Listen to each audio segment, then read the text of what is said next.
Good afternoon, everyone, and welcome back to the main stage for our next panel discussion.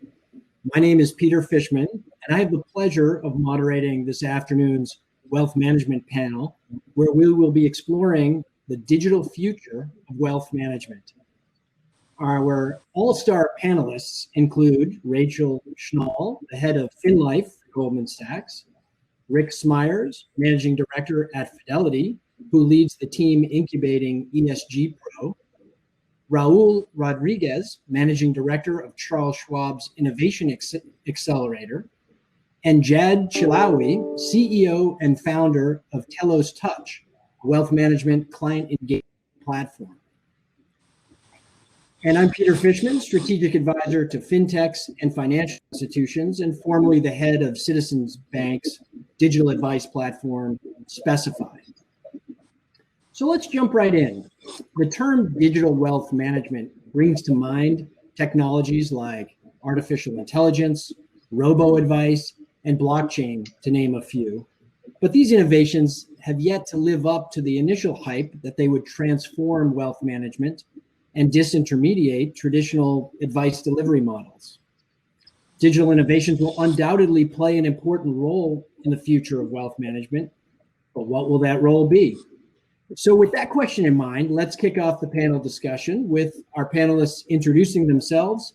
And for a little fun, let's have each panelist name a song title or movie title that best represents their perspective on what the digital future of wealth management will look like. So Rachel, let's start with you. Great. Thanks so much, Peter. Really happy to be here today. So my name is Rachel Schnoll. I have been in the financial services industry for 21 years, all of that time at Goldman Sachs. I've worked both on the asset management side and the wealth management side. I currently lead our FinLife business. And FinLife is a digital client experience tool that really helps advisors grow their business.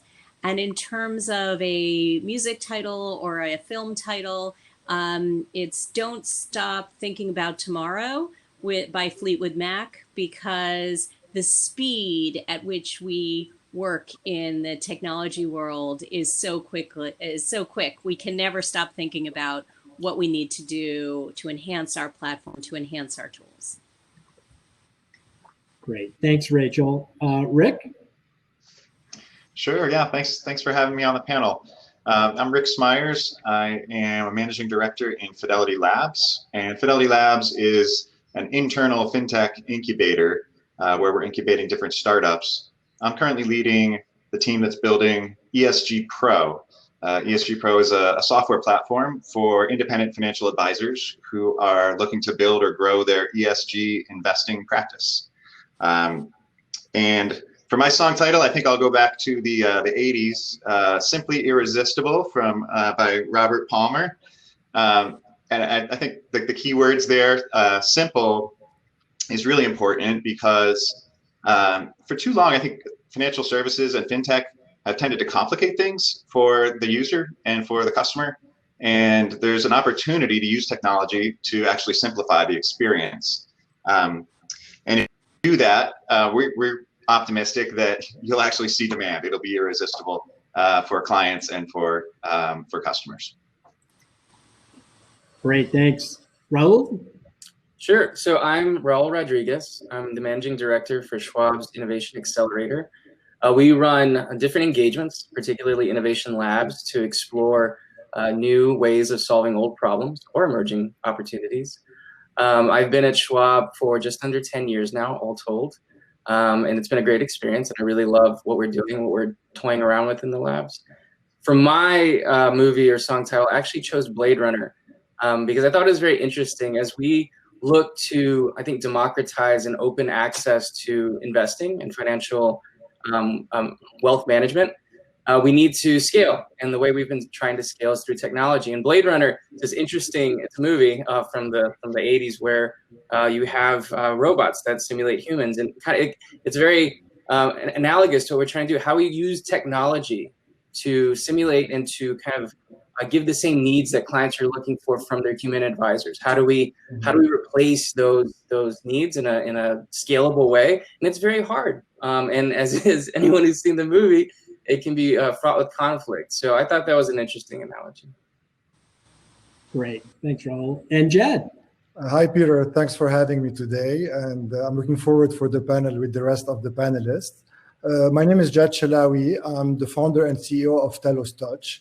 We're a technology company that brings institutions and clients closer together by, first of all, uncovering real-time needs and converting them into meaningful actions. And to continue in Raul's direction, I decided to choose a science fiction movie too, but mine is Minority Reports.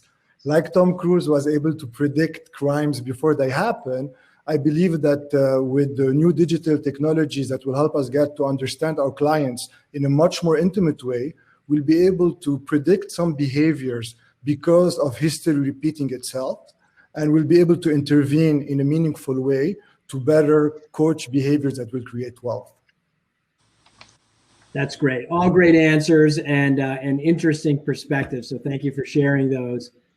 So Rachel, in an effort to get the P word out of the way, how has the COVID pandemic changed or accelerated the adoption of digital among wealth management clients and service providers? And how is FinLife capitalizing on these trends? So I think it's no surprise to hear that the pandemic has really pulled the cover off of the need for digital tools in your wealth management business. For a long time, advisors have been talking about the need to go digital, and some have been speedier with adoption than others. But those that had a fully developed tech stack had such an easy time pivoting their business to work from home. We've heard from some of our FinLife partners that use our client experience tools, and our FinLife platform connects to your tech stack. It connects to your CRM, to your portfolio accounting or portfolio management platform, as well as your planning software. And it pulls it all together and gives you access to a lot of the important information in our advisor center. So we've heard from our advisors, we were so prepared to go work from home. One of our advisors told us, this is my best market downturn ever.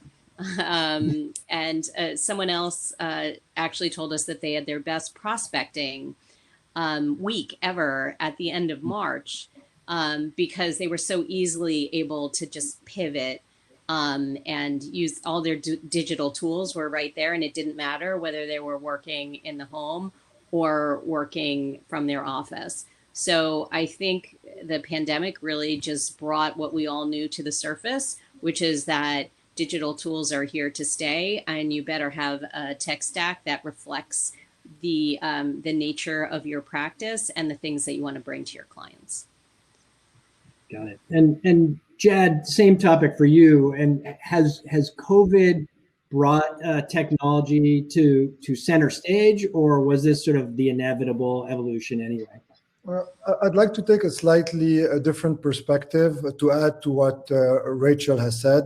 It's very important to have this unified experience for the advisor, to use different tools in one unified experience. But I'd like to actually look at the problem that was already around before the COVID-19 pandemic, and that became a bit worsened due to that pandemic. So if you really think about it, there's a breakdown in visibility between institutions and clients. For institutions, it's very hard to see the changing needs of clients as they happen. And for clients, it's relatively hard to see the efforts of the people that serve them in real time. And these two-sided breakdowns became more accentuated due to the COVID-19 crisis. I'll give you a very concrete example. When the market corrected, the moment where Rachel was discussing that could become an actual prospecting opportunity, when the market corrected, clients were panicking, not being able to see what is the advisor doing for them. And advisors, even with the best of intentions, couldn't know who are the 10, 15, 20 clients panicking today that require a human intervention. So when you really look at these two angles, you start seeing how much more value we can create in times like these. And I'm really happy to see companies like Fidelity and Goldman Sachs that are actually showing their leadership, and Charles Schwab betting on the advisor channel, showing their leadership in times like these by actually redefining how they engage with their clients. I believe clients will remember who showed up to serve them whenever the pandemic happened. That's great. And what about Charles Schwab? Raul, are you seeing a shift in the emphasis and the types of innovations you're focusing on as a result of COVID? I think when we look at the applications of our technology, right, it's trying to, I mean, we've been on a track of growing our client relationships for a while now. We have a very loyal, group of clients that we want to increase their engagement with us and the share of their financial life. So it kind of went hand in hand. A lot of the initiatives that were already in play were really around giving the client, to Jad's point, a lot of clarity on what's going on, where they are along the different, kind of journeys for each particular kind of financial need. So it went hand in hand. And I mean, I think to the comment you mentioned earlier, we actually saw a lot of like new engagement because of that during the pandemic. People kind of came to us because there was that sense that, we would provide the information, we would provide the service. We have a very strong service model. And so in those kinds of times, it works for us. In other times where there's just a lot, and we're overtaxed, then it gets kind of hard. But I think the new things we've put in maybe the last 2 or 3 years really shifted the dynamic so we could take the phone calls for the panicked clients, right? We could talk to those that were really kind of on the precipice of making a rash decision and work through kind of what their concerns were. So it was, I wouldn't say we were like predicted it at all. I mean, I don't think anyone predicted any of this, right? But we were well positioned based on just the way our service model leads into our business value. Great. Well, now that we've addressed COVID, the COVID elephant in the room, my panelists have agreed not to evoke the P word or the C word for the rest of the session, or else they've got to put $10 in the COVID swear jar. Wow. You can use the word if you want to, but yeah, it'll cost you. So let's shift and talk a little bit about investing in digital. Each of the panelists, you're regularly making resource allocation decisions regarding which technologies will receive investment dollars and team resources. So, Raul, running an incubator, tell us how does Charles Schwab think about incubating new digital technologies, and how do you decide where the next investment dollar goes? I mean, I think it's probably no surprise that, I would say that it's always a balance, right? Like you can't push forward with new experiences and new kind of technologies and new, products without having the back end, the back office and back end stacks to support it. But I would say that I really look at it as kind of 2 buckets, right? Like you have to, or maybe 3 buckets. You have to have the back end support. So we build that up, make sure that we have the right, kind of bones to everything. And then there's kind of 2 buckets of pushing forward. One is, staying in step with changing client expectations and client expectations. And I'm going to cheat a little bit and talk about maybe a little bit of something we might talk in the future. But the big tech companies really form client expectations, right? They're the ones that are saying, hey, this is possible. What you didn't think was possible that you can do with your phone is now possible. Okay, now we have to look at that. Like, how do we match that expectation in the business that we run, in the ways that our clients engage with us?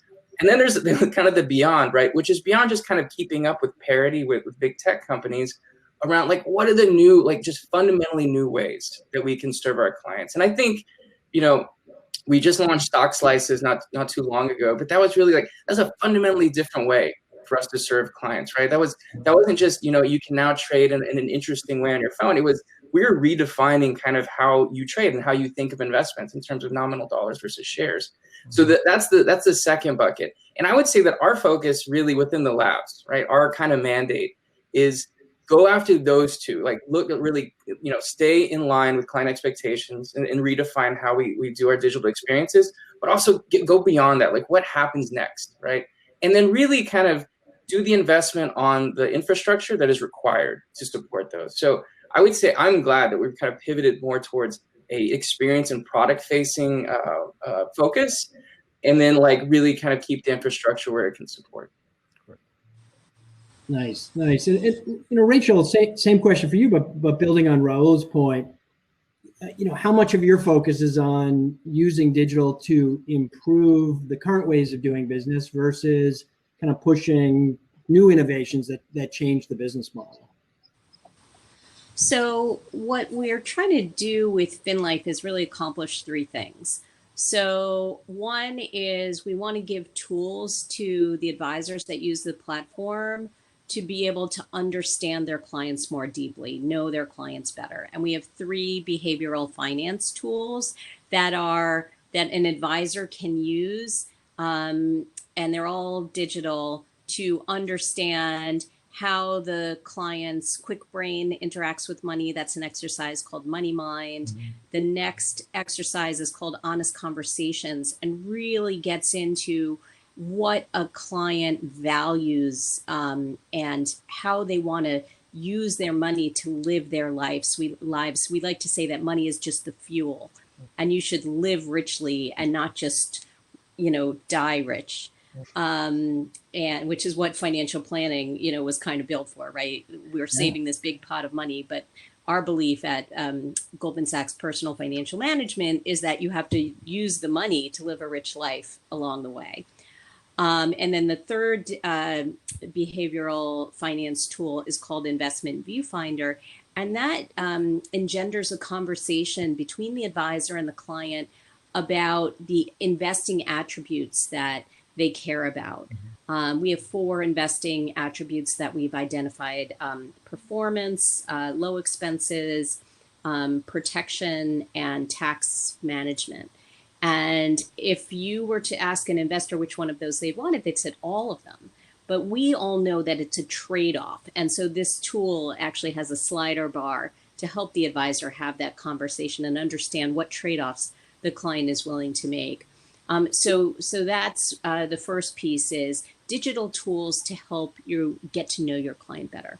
The next piece is just giving the advisor some digital tools to help them run their business. So the Advisor Center, which connects to their tech stack, which I mentioned earlier, and then an app that they can use to communicate with their client, and that's called Guide Center. And then the final piece is, with these tools, you will increase your revenue and ultimately scale your business and grow. And so all the development that we're putting into our platform is going to help us improve in one of those 3 areas. How do we help an advisor grow their practice, and what tools can we add to the platform to do that? So, a lot of our client experience is focused on getting to know the client. We have something called a PAL, which creates all the activities you want to do with your client. That stands for Priority Action List. I need to help you with estate planning. I need to help you with, your life insurance program. But one of the things we're working on now is 3 years in to the client experience, what are some new things that we can offer? So, we have identified those 3 areas, and we're really putting our efforts behind those 3 areas in helping advisors build their practice and grow. That sounds great. And what technology are you using today that your wealth, in your wealth management business that maybe was, unthinkable 10 years ago?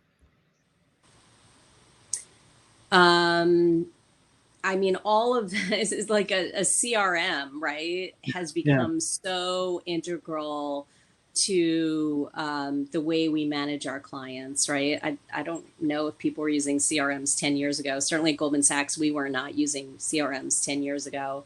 Planning software has advanced so much from, the yellow notepad that advisors were using. I don't know, 10 years ago, were we using anything that we're using today? The digital tools that we offer, just to get to know your clients better, those weren't available. So I think 10 years ago, we are in a different world than we were 10 years ago. Yeah, agreed. Raul, same question for you. Oh, and then I'll come to you next, John. So for me, there's kind of 2. One is, as I mentioned before, fractional shares, right? Mathematically, right? Coding wise, it's not rocket science, right? You're just slicing things up. But I think 10 years ago, even the notion that you would do that right? The idea that you could somehow break these things apart, the share price apart, would seem just kind of fantastic. Just like we not that we couldn't do it technologically, but like through regulatory means and kind of all the inertia, it would just be something that can never be done. I think that's really interesting. I also think, and we're starting to toy with this a little bit, the simulation, like the kind of the natural language generation, you know, the synthetic kind of response, right? Even to the point of like full, you know, what they're calling like digital avatars, right? The really interesting question for us, right, is are we getting to a point where it's close enough, right? Like where the digital avatar, people won't really look at it as being like a human. We know it's not, but is it close enough to give us over that hump of needing that confirmation that we sometimes need with financial decisions? So I think two of those are just, you know, 10 years ago, we would have no way. That's just not going to happen. And now it's getting closer. One is here and the other is getting closer and closer to more widespread use. Yep. And Jad, what's your So if you really think about the way advisors used to work in the past, they used to work on their computer in an office, in meetings, and clients used to have a client portal to check on their investments. And these two experiences used to be kind of separate. Now with all the new technologies, they're merging and they're connecting to each other. So by connecting the computer of the advisor to the computer of the client, you're starting to remove friction from a lot of interactions. And by doing that and increasing the quality and frequency of engagement, you're getting to know clients in a completely different way, contextually, what's happening to them, which enables now completely new service offerings. And while a lot of investment management is becoming a commodity, the services that you can put around the portfolio to better serve a family, to create more meaning to the wealth, to make better decisions, need a deeper understanding of clients. And this is what these new technologies are enabling. Great. Now let's bring Rick into the conversation. So Rick, your choice. I want to do a deep dive into ESG as well, but you know, from Fidelity's perspective or from your focus at Fidelity, what would you say is the technology that was unthinkable 10 years ago in digital wealth? Well, you know, Fidelity's got a few experiments that folks may have heard about going on right now, where we're working with quantum computing. We've got a pretty major blockchain initiative where we recently launched Fidelity Digital Asset Services. That's actually a custodian for digital currencies. I think 10 years ago, that certainly would have been unheard of. Mm-hmm. But even in everyday experiences, like Raul mentioned, natural language processing, we kind of take that for granted now that you can, you know, talk to your phone or your computer and it understands you. I think 10 years ago, that would have sounded kind of sci-fi. So it's pretty impressive how quickly these things move. That's great. And doing a little bit of a deep dive into ESG, that's really, ESG investing is really a hot topic in wealth management these days. How can digital tools help in this fast growing space?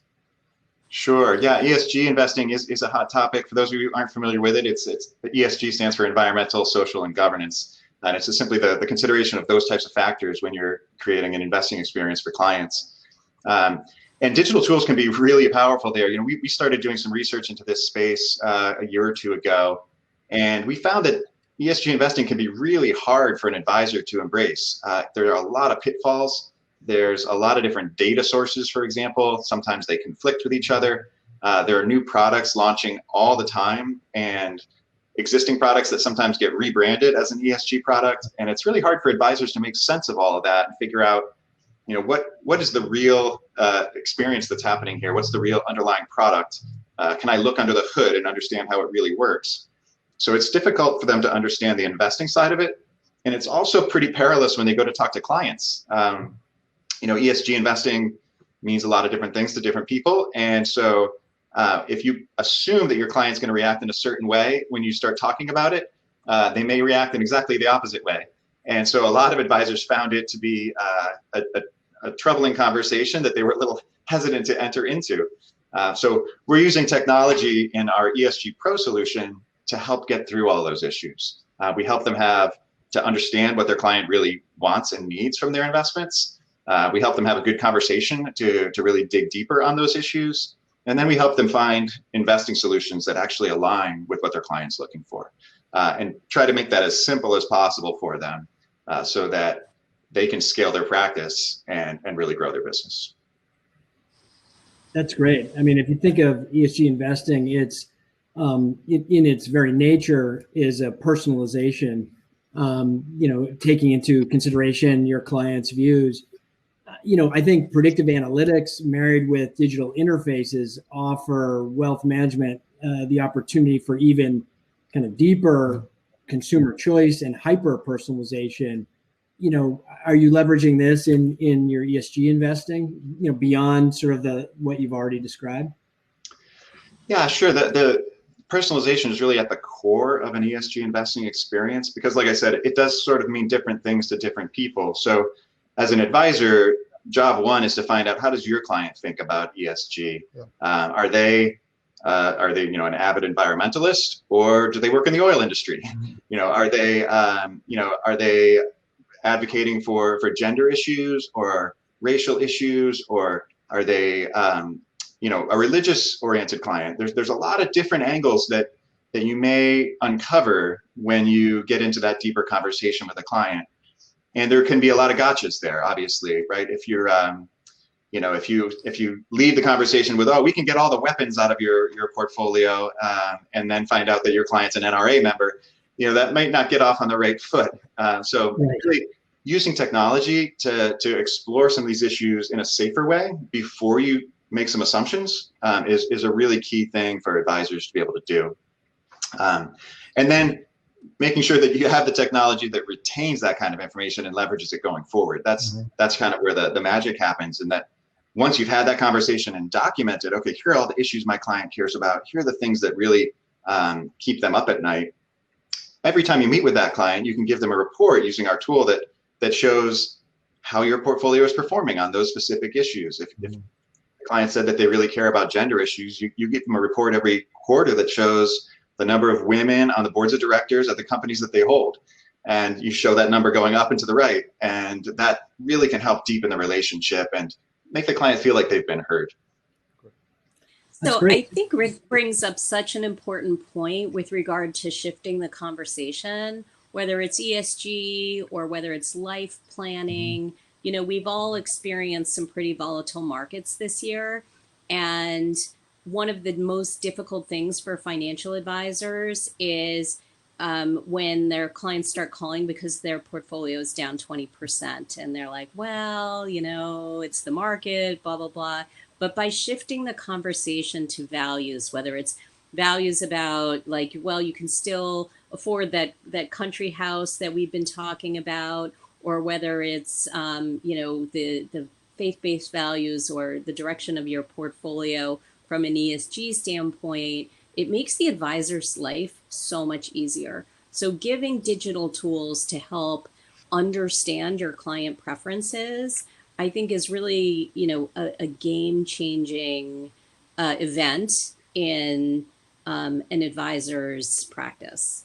I think there's another side to it, right? The advisor is getting this information and they're able to kind of make better decisions and have better conversations. But the client is also recognizing that the advisor, aided with this technology, knows more about them, right? When we look at it from the end client experience, and when we experiment with that, we find that clients really value. They really need to trust the institution, and one of the ways that trust shows up is how well you know them, right? And that kind of information, it's good both ways, because the advisor knows the right conversation to have. And the client gets their needs met clearly and efficiently, but it also builds this, okay, this person knows what's going on. I'm willing to trust them with these other decisions as well. So we see that play out on our side.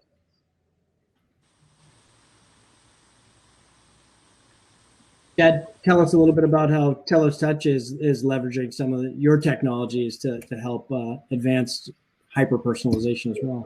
I think that hyper-personalization starts with a much deeper discovery, because you're not going to personalize the client's address or date of birth. You really need to get to know the client in a much deeper way. I actually like to define the role of an advisor as being an objective set of eyes on a subjective situation. And in order for you to be able to really create the most value in the relationship, we need to understand that this subjective situation is changing. Let's discuss a bit the work that Rick is doing with ESGs. So with what's happening in the world right now, probably certain positions and certain principles are becoming stronger in people just because the environment is influencing these kind of positions in life. And if as an advisor, you don't have visibility on that, how are you going to be able to enrich the experience, the relationship, and the advice that you deliver? And we've actually brought down our ability to go and get this kind of information to a simple formula.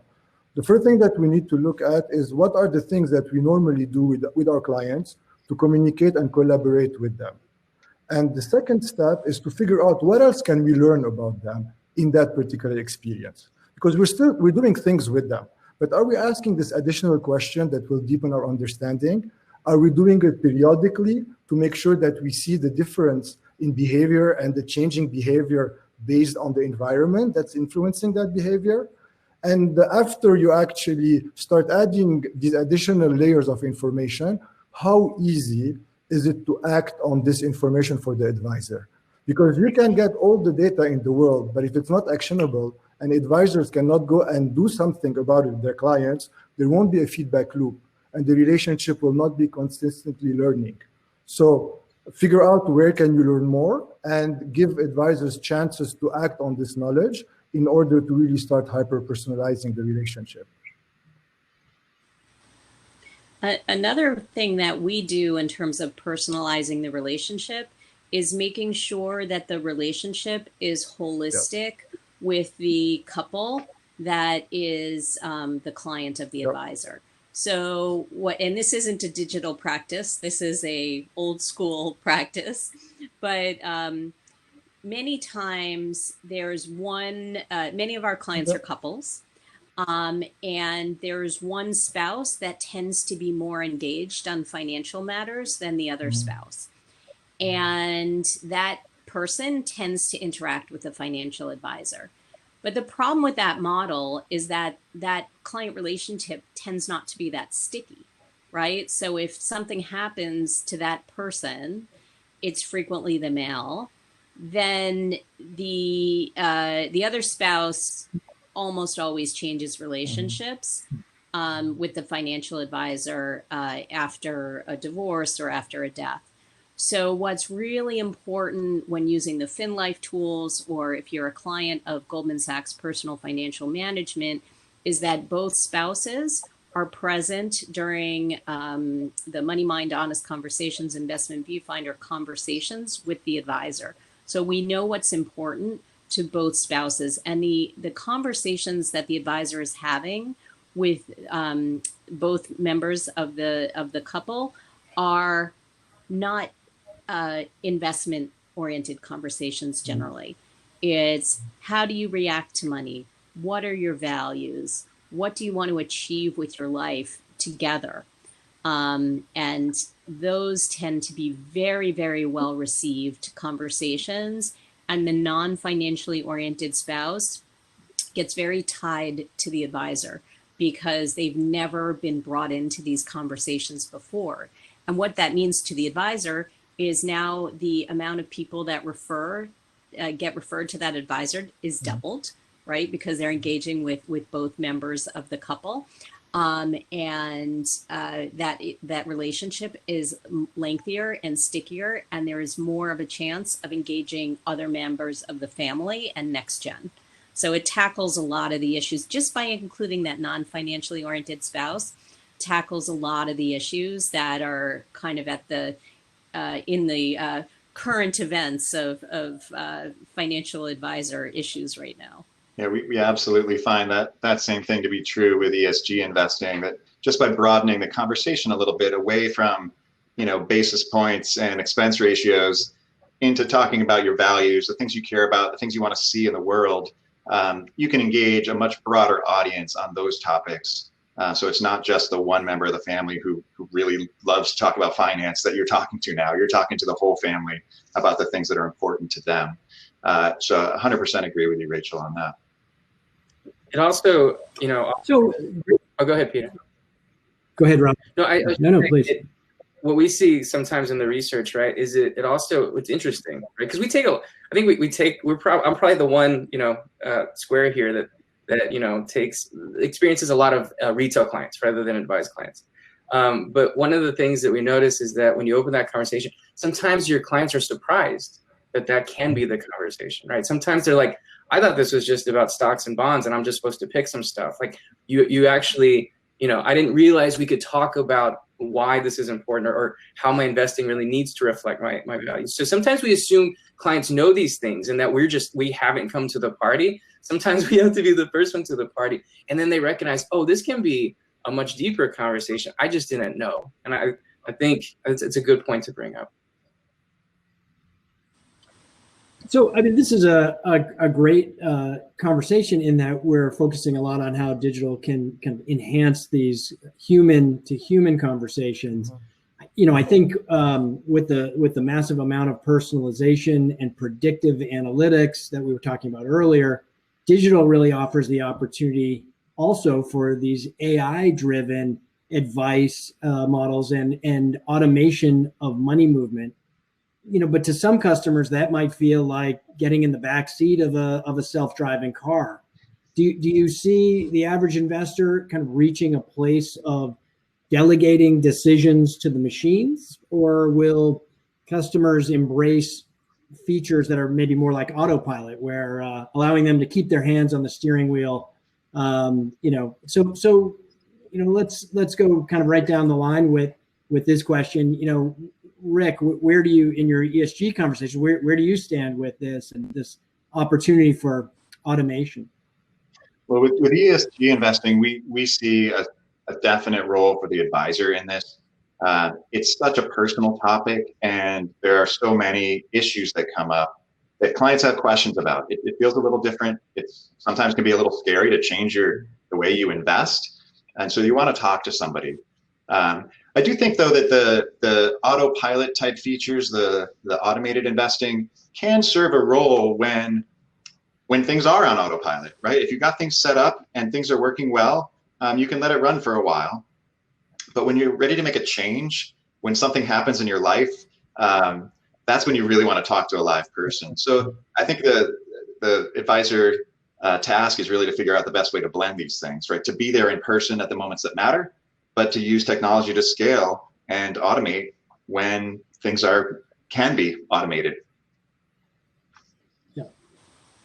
And Raul, where do you stand on this? Will the average investor sort of reach a place of simply consenting or approving ideas, or will they always want to know more details around the specific investments? I think that so I'll start with the question of like automation, right? And like to use your analogy, like taking your hand off the wheel. And I think over the past, I want to say like maybe like 6 years, we've taken the temperature a couple of times in a couple of different ways. And I don't know that like anyone will really, like, I don't know that investors will really be able to, or ever reach a point at which they're completely hands off the wheel. Basically, like, financial institution, just support my way of my spending habits, right? And you handle everything. But what we've noticed between like say 5 years ago and today is there's been a big increase in the willingness to take a hand off the wheel, or maybe even both hands off the wheel. In the labs, we actually have a hypothesis that's hard to test right now, but that to really be comfortable with letting technology take over in a lot of aspects of those decisions, you have to kind of grow up with it. You have to be a small child and have this kind of experience as a small child that technology can serve your needs.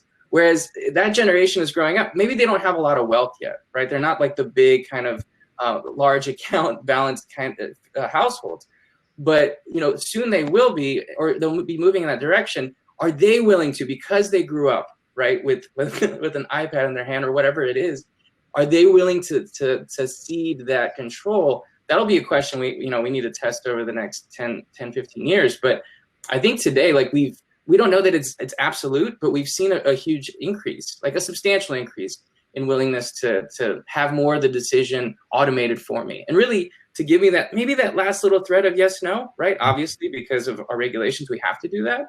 But it was a lot tougher. It was a lot tougher 5 years ago, getting people to trust that the technology could really provide that support to them.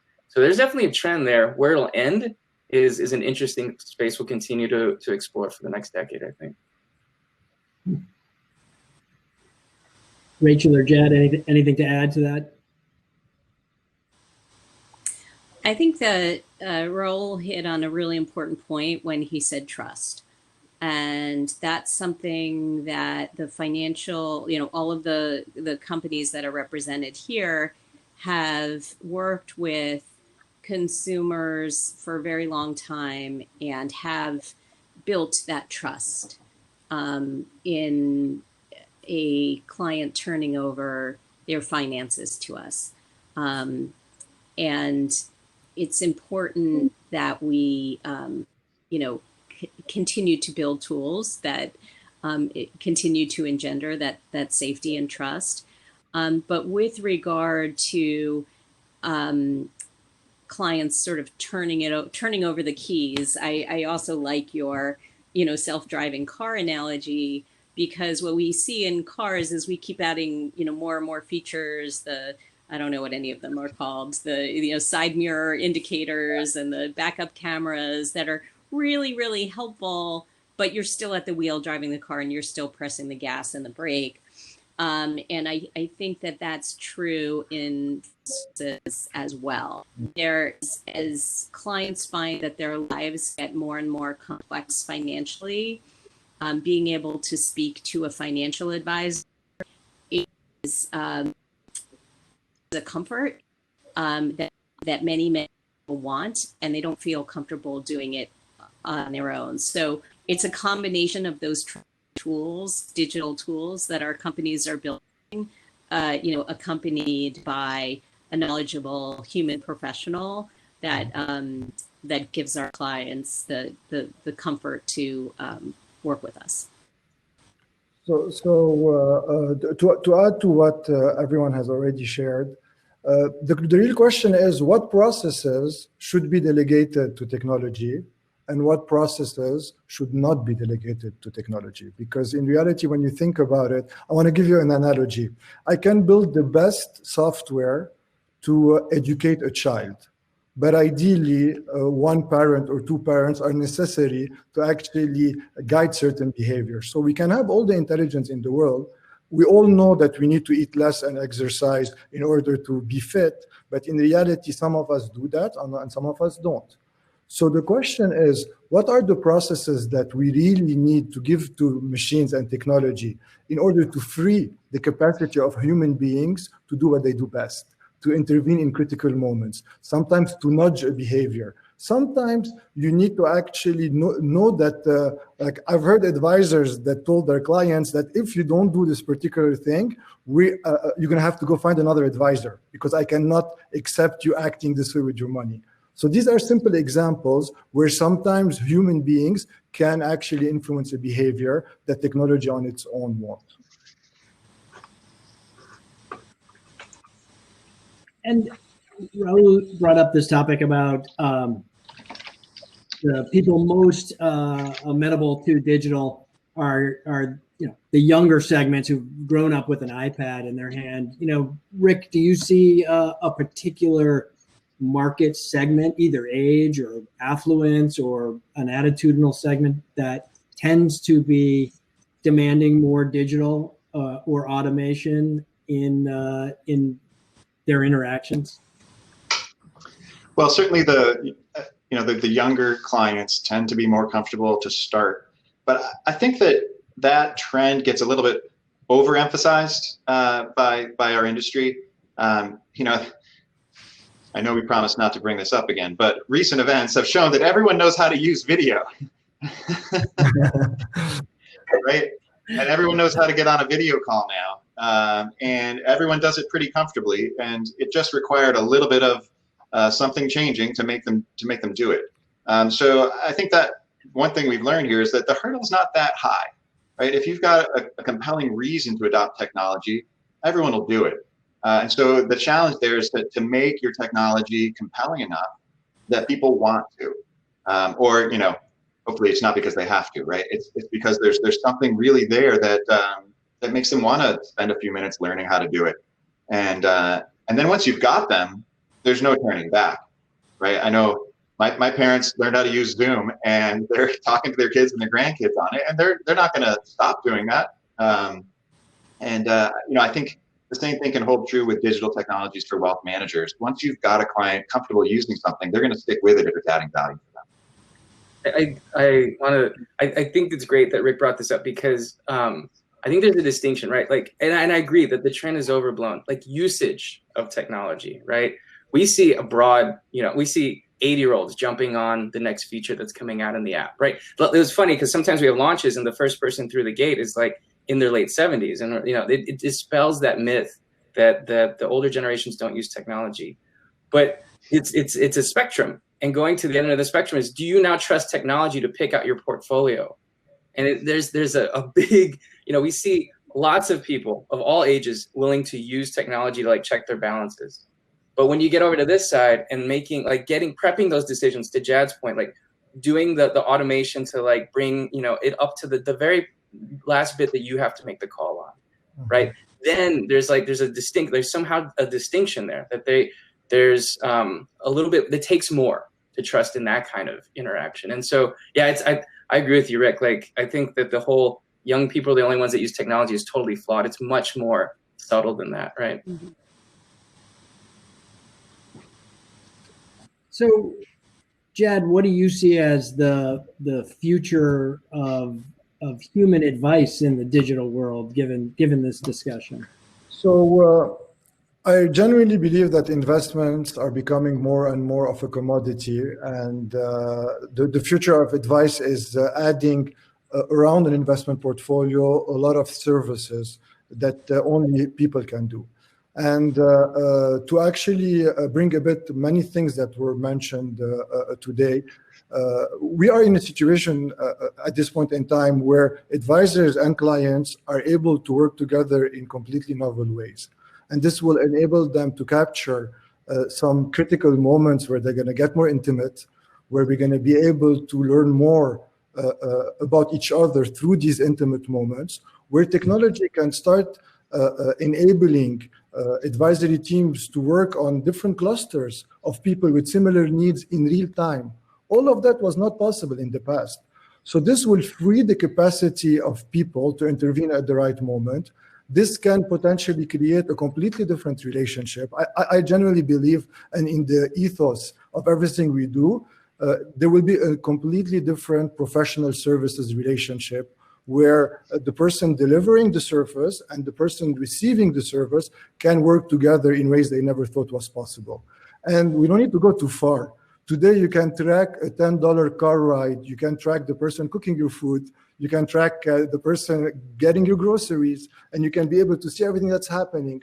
What will happen once you can start becoming much more intimate with your advisor, when you have a glass door on all the great work that they do for you? Because today, a lot of heavy lifting happens, but clients can't see it.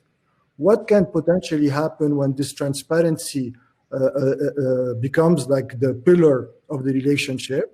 And how can both sides of the equation benefit tremendously from that?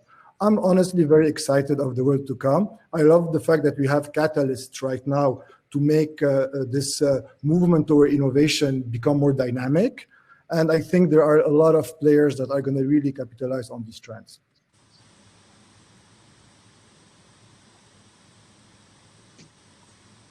So earlier, Raul brought up the point about big tech and Google, Amazon, Facebook, Twitter, Apple. There's a lot of talk about whether they would get into banking. Certainly they are known for delivering great digital experiences. And so in your views, does big tech pose a near-term threat or opportunity for traditional wealth management? Rick, do you want to start? Are you preparing for any such threat in your business? So we've been obviously keeping an eye on the big tech companies for a while now. And I would say that they've actually been competing with us for probably a decade now. If you look at both, directly, they have started offering some financial services products, but also more importantly, I think indirectly, to the point that Raul made earlier on, is that in terms of providing a great customer experience online, they are setting the standard, and every other industry has to be able to meet that standard now, whether you're directly competing with Google and Amazon or not. Your customers expect you to deliver a really good, seamless, intuitive experience. And if you're falling short of Google and Amazon, they're going to look at your product or service as being not as a high quality. And so we've been trying to compete with them for as long as a decade now, I would say, and really keeping our digital experiences up to the state of the art. And so I think when they inevitably enter financial services, I think that the firms who have been investing in digital technology will be ready for that. And it won't be kind of an all or nothing moment. It'll be a gradual type of entering into the market. Rachel, I see you nodding. What's your? So I agree with some things Rick said, and have a little bit of a different opinion on other things. So with regard to the experience and the digital experience, totally agree. Like the technology companies set the bar, and that bar is one that we need to aspire to in the financial services community. And I would view that as our competitive set, right? If our experience should be as good as the Amazon experience, because that's our clients' expectations. Where I disagree a little bit is on the, these tech companies getting into financial services directly.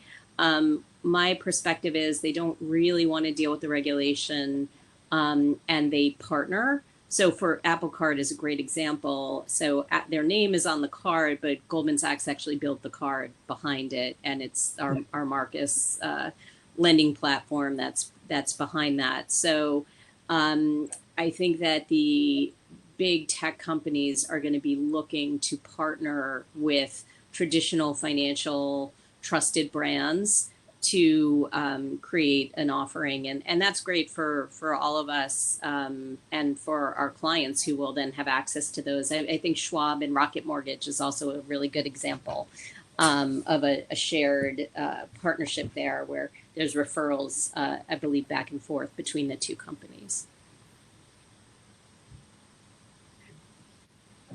Raul, thoughts on that? Yeah, so when it comes to big tech, right, and I think we've talked about this a little bit already in this meeting. There's what the strength that the financial institutions have, right, is this model of service of being able to talk to someone. I mean, and I think that with financial product, there's maybe a gap between the uncertainty of what's going to happen, right? Like the big tech firms have these models which have some level of predictable inputs, right? So many searches a day, or so many people visiting. Markets are kind of chaotic, and there's not always a strong understanding of what's going to happen in the market for a client. So you can end up with this difference in understanding that needs some level of service to explain. Can you predict how to do that with technology? Maybe, but it's very hard. There's a lot of different directions that can go. And again, what we talked about a little bit again earlier was that human touch, that hearing a human voice reassure you through the turbulent times, through the pandemic downturn. All right, I got to put something in that. I got to put $20 in that bucket. But can they do that? Is their model really their scaled model? And I agree they're getting in there, and they're very important things to watch for us. But is their model really built around human service, or is it built around scaling and solving large problems for large populations? I think it's hard for a company to be able to be good at both, because they take different disciplines. So the future is going to show us how willing people are to have a more digital kind of security blanket reassurance versus a human. But as long as that human touch is there, I think that's a headwind for big tech companies. That's something that they don't have as strong an expertise as these very traditional and long-standing institutions have had, and that's going to be where we're looking now. I definitely think there's something for us to be concerned about, because they set the expectation, and if their expectation setting outpaces our ability to keep up, that puts us in trouble, right? Like if they're switching over, the way people interact with their devices in a way that we just can't sustain, then yeah, we have a problem. But I do think it's not doomsday. I think there's a relationship model that's hard to to replicate on a scaled kind of approach to things. Yeah, I remember 2 years or so ago, Overstock.com had announced that they were going to launch a robo-advisor. And, it was a really interesting sort of, left field play, right? They thought, oh, our relationship with customers is going to be really strong. And we have customers coming to our site on a regular basis to find that next deal. But, to Rachel's point and to your point, Raul, will they really trust an Overstock retailer to provide investment advice? Right. Jed, anything to add on this? Actually, I'd like to add something pertaining to trust, people, and data on the client. So let's start by talking about trust. In the past, banks were the trusted organization, and that's an asset that we need to protect. Now, in time, going back to something Raul said before, the younger generations are trusting the big tech companies, and this is something that's actually right now dynamic. And we need to figure out how can we keep on protecting the trust that clients have in their banks on an ongoing basis. And I think it's by betting on the people. And let me explain myself. The real competitive advantage that you have in the relationship, if we cannot win the client experience tech battle compared to a big tech, it's the people that we've been developing, the assets that we have, which are our own people. And here, I can tell you that we see institutions work in two different ways. Some of them see people as a cost center and look at all the financial institutions that are cutting jobs due to the pandemic. Others see the exact opposite, people as assets, and they're actually hiring more people. They're actually growing their client-facing teams. So this, for me, is something that I'm worried about. Will the institutions bet on their people in a way that they can actually build this hybrid offering where technology used to engage with clients, but people intervene when it's necessary? And the last element I'm going to talk about, the missing footprint, the missing data set on the client. If we can build experiences, because we're having deep conversations with our clients to get to understand their views about wealth and life, and we deepen that understanding, we're going to actually position ourselves in a way where institutions end up winning this battle. So to bring everything together, protect the trust, protect your people, get to know your clients like no one can, and then this will give a direction into that competitive struggle. Does everybody agree with that, or any different opinions?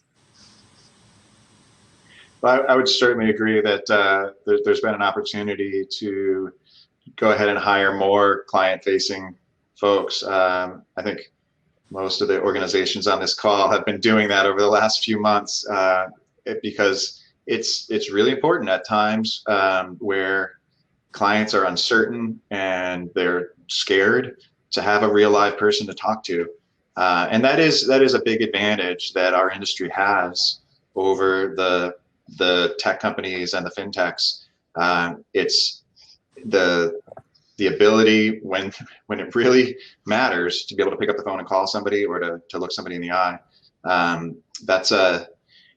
It's not something to be overlooked. The technology can get you really far, and it's great for scaling, and it's great for when things can be on autopilot again. But at those moments that matter, at a big life event, that's when usually the client wants to talk to somebody, and it may not be because they need the intellectual support. It may just be emotional support, right? The having a live person to talk to you about an issue you're going through in your life that happens to affect your finances. Yeah, we find that clients just want to know they're okay, they're still on track, and they want the permission from the financial advisor. Yeah, you can buy that lake house, you can still afford your child's education, you can gift, X amount to your grandchildren every year. And getting that permission from a live person is meaningful. And does the technology enable that conversation as well? The technology enables that conversation, and presents the questions to the advisor so they know what to ask. That's great. Well, this has been a great panel discussion. I have one final question. There'd be no, you can't have a digital future of wealth management panel without room for predictions. So, love to hear each of the panelists. What's your prediction for the future of technology in the wealth management space, over the next 5 years? So, Jad, let's start with you. I'm really excited about the world to come, and I feel that professionals are going to be able to serve others and at scale, and clients are going to be able to see the value that they're getting and also get more value from the relationship. So as much as there are things around us that are happening right now that are showing us some of the problems that we're facing, I think these can become opportunities where the social relationships and the professional relationships are going to get stronger. Rick?